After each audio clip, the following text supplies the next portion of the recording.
Hello, welcome to another fast fill training session. I'm Ken and this is Dave. Today we're going to talk about some things that we love, and that's fast fill equipment. We hope that you enjoy what we have to say, and right now I'm going to talk about some of the previous ways we used to fuel years ago. Years ago, when I was a young person in Arizona, we fueled equipment using this 1290 nozzle or one like it. And we would climb up a ladder a lot larger than this, taller, and we would put the hose over our shoulder. We'd pull this thing up the ladder, and to be honest with you, it was very, very hard and very, very physically demanding. So for those of you who are environmental people or safety people, this is an area where you can really learn and pay attention, hopefully, and help your company out here. What we did with this nozzle is they would shave down, and I hope you can see this. Let me go this way. These little points back here, they would shave them down so you had to hold the nozzle open. That's to avoid spills at the top. The problem was, when you had to get up there on top of the tank, it was slippery.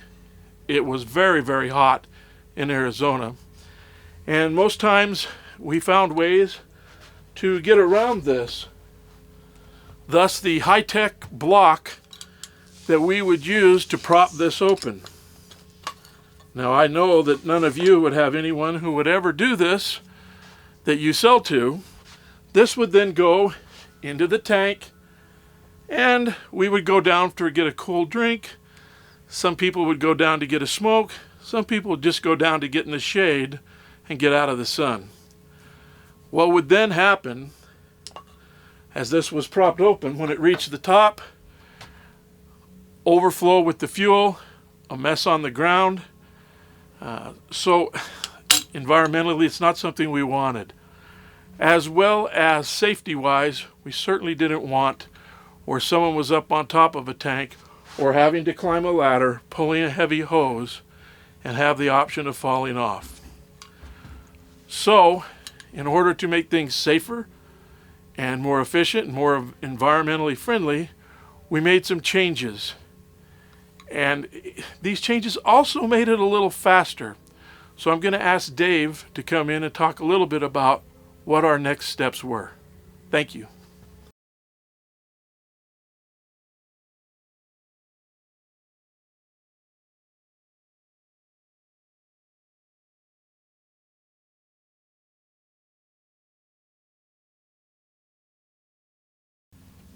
Thanks, Ken. I appreciate you giving that little introduction of the fueling process that was done back in your time. It wasn't that long ago, but still, it's a process that was done. And you have just seen some examples of what it would look like as far as overfill on the ground contamination, which is an environmental problem that can be experienced for fuelers out there. But you've also seen the video of what the damages can be caused by climbing up these ladders and having to climb up on top of the tank, and the risk of falling, which could lead to serious injury, and if not, it could lead to death, which is a huge problem globally in the fueling process. So moving forward, I'm going to explain some ways in how we can eliminate or reduce those problems that are out there in the fueling industry with overfill, which impacts the environmental aspect, over spills or back sprays, or even falls that would affect the safety aspect of fueling. Once that transition took place, where they discovered that with that nozzle that Ken demonstrated, fueling times can be increased by using a fast fueling nozzle of something of this nature. These nozzles have been in existence since the 50s. Not everybody in the world will use them, but they're out there right now, and they exist. They're being used. These can flow anywhere from 30 gallons a minute to 150, 211, or even 240 gallons a minute, just depending on the size of the pump. I won't go into too many details, but this is what the fuel nozzle will look like, and this would be used initially in the aspect of fueling in a pressurized system. In the pressurized system, there's three components basically. You have your fuel nozzle, you have your fuel receiver, and you have your vent. And the best example I have for you on a vent is something like this that would sit on top of the tank, and on the vent you would have a stem, the spring with 3 plastic balls, and your vent that allows air to escape. And how the fast fueling process, how it's described is that as the fuel nozzle is attached to the receiver like this, fuel is filling up the tank in the tank of diesel tank, and air is escaping out of the vent. And as the fuel level rises towards the top of the tank, these little plastic balls in here will rise up. It'll seat up against the base of the stem, and at the base of the stem the air will stop escaping out of the vent and start to pressurize inside of the tank. Typically these pressures that take place inside the tank will range between 7 to 10 psi. But we've discovered, or what really takes place on some of these things, in order for that nozzle to shut off, there needs to be some really perfect conditions to allow that to happen. One, nothing inside of the tank can have any air leaks. If there's any cracks, if there are any vents on top of the tank, vent caps that are not sealed off properly, air is going to escape.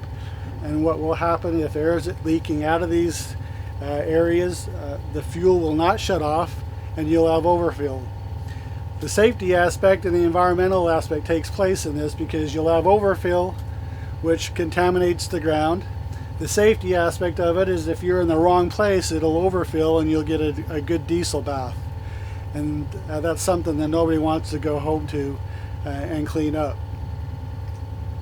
Now the opposite effect will take place if conditions aren't right within these things, where inside the vent that they happen to get plugged up in here, or the air is not able to escape, you'll start to pressurize inside the tank, and what will happen is you'll see in the following images is that you experience bulging on the walls of the tank. They can burst, whether it's at the top or somewhere else around the tank, which can be very expensive, which could lead to downtime on these machines, and they can be very costly as far as repairs are concerned. The other thing that you would also experience with something like this is the lack of maintenance or review on other components, such as this vent. As fuel is being drawn down in these tanks, you have a displacement of air pressure. Air needs to go back into the tank or the walls will cavitate. And what happens is the environment starts to get sucked into these vents and contaminate the tank, which would affect the fuel injectors, the fuel pumps and whatnot, which will in turn affect the performance of these heavy machines. One experience that was told to me by a customer is that at times a lot of the customers in the mining industry will put hoses on the end of these vents to direct the overspill, if that does happen, to a specific place, or that it would lead away from potential dangers of igniting if it's close to exhaust pipes or brakes or whatnot. However, as air is being sucked up at one of these locations through these hoses, it blocked up the air to be able to escape as they're fueling these tanks, and the top of this fuel tank actually burst or split open on the top, and diesel just sprayed everywhere. We have ways of reducing or eliminate that potential risk of causing damage to the tanks. The other thing I should mention on a fast fueling or a pressurized system, instead of having to climb on top of the tanks, which Ken described as what they would do in times of using that other type of nozzle, there's ways of retrofitting the machinery on here to where you can install a fuel receiver and a vent on these tanks so that you're actually having your feet on the ground and you can eliminate the risk of falls. Okay, now to counteract a lot of the problems that could exist in a pressurized system, where we want to eliminate those perfect conditions to be able to have fueling a pressurized system, we have ways of eliminating that pressure altogether, where we don't have to worry about having air leaks on the tanks. We don't have to worry about the vents being contaminated with the environment to allow air to escape. We don't have to worry about overspills in a pressurized system. In fact, in a pressurized system, there's also the risk of something like this in the fuel receiver, where these poppets, which has a spring behind it, can fail. And if it does fail, what will happen is that this poppet will be released, and then you lose your entire fuel reserve in that fuel tank, in which will cause contamination on the ground. We have ways in a different type of system called a pressureless system that can prevent all of these things that I described that will take place and can take place regularly on a pressurized system. And here's what we have on a pressureless system. If I want to break this down, we have a fuel receiver, which the example we have in this system is a pressureless system. But we have a fuel receiver right here, which is this that's connected to the nozzle. We have a shutoff valve, which is this piece that's connected and screwed into the tank. We have a fitting for our hose, which we call our signal line, that connects, to a level control. And this level control actually gets threaded down into the top of the tank, where you have a float that is right here, and you have your other connection on your hose up here, and then you have your base on your level control, which is this piece, and then you have your filter vent with your air filter. How this works is that as you turn on the fuel to allow fuel to come into the tank, this purple poppet or purple valve will open up and start filling up the tank. As this tank fills up, air is escaping out of this filter vent, and the filter vent has two check valves in it. There's a check valve right here which allows air to open, the valve to open up and air to escape out of this end. And then on this end, where the filter is attached to, there's a check valve here that will close off and prevent air from going into the filter. And so if I go back to this where it starts to fill up the tank, we have this hose right here which we call a signal line.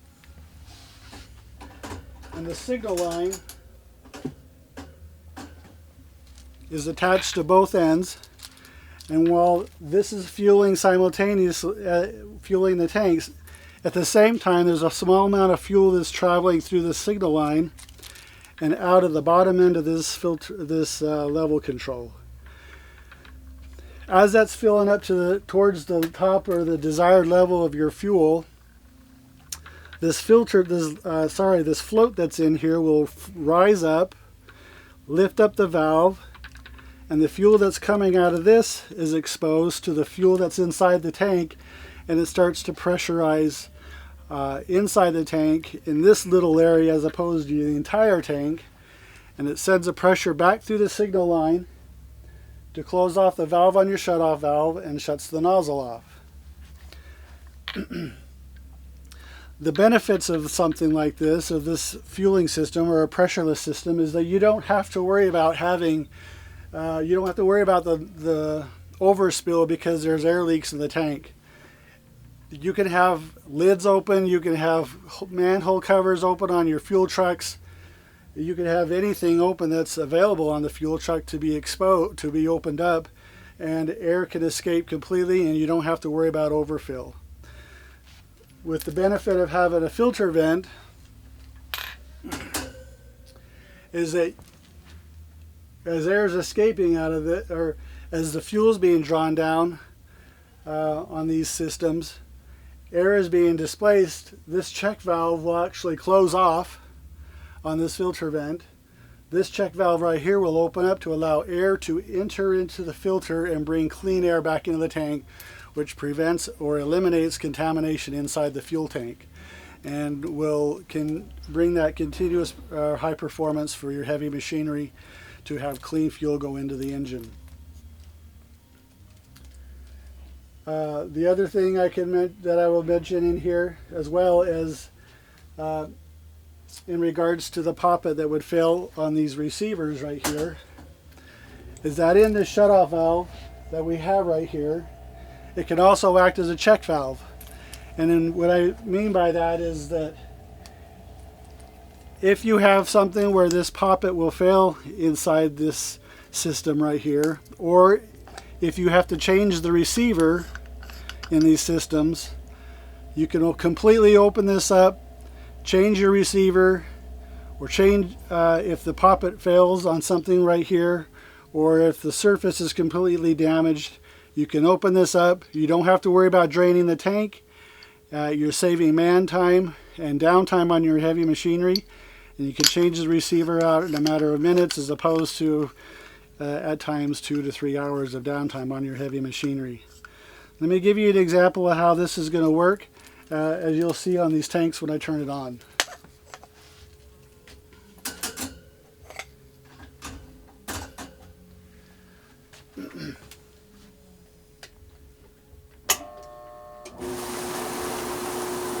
If you can see right here, you see fuel coming out of the shutoff valve.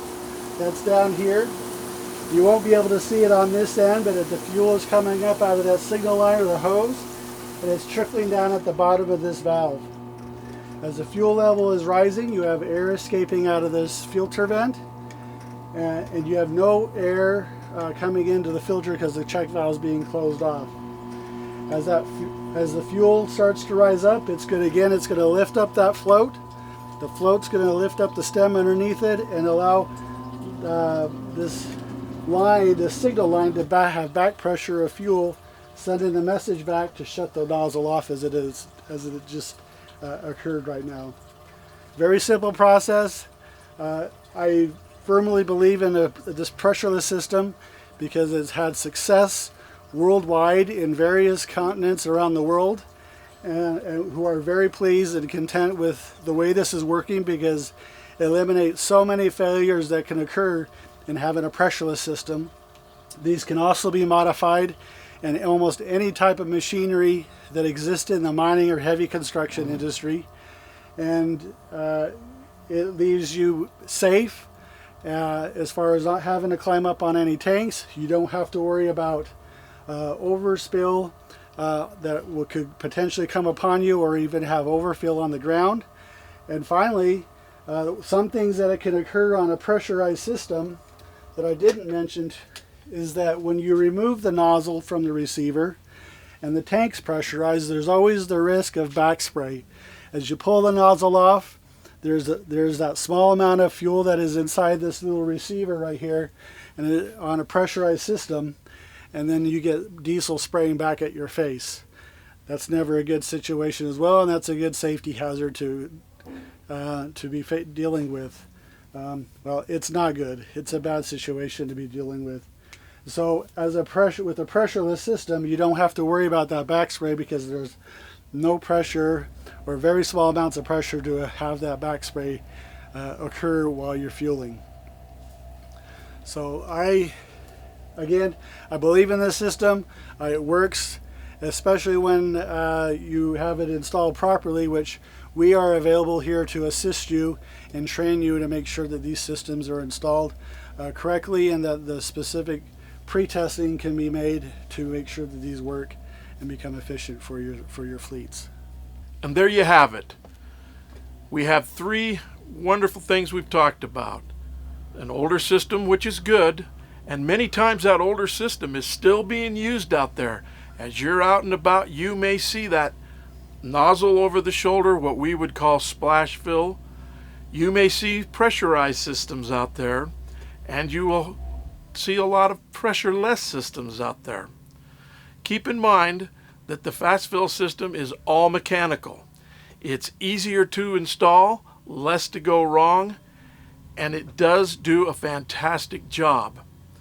Remember, our systems will allow you to fuel faster and save man hours. They will be more safe, and they will be more environmentally friendly. Dave and I both believe in this product, especially our Pressureless. We love it. We hope that this has been helpful to you. Please know that you can contact us with questions. We encourage you to do that after you've viewed this.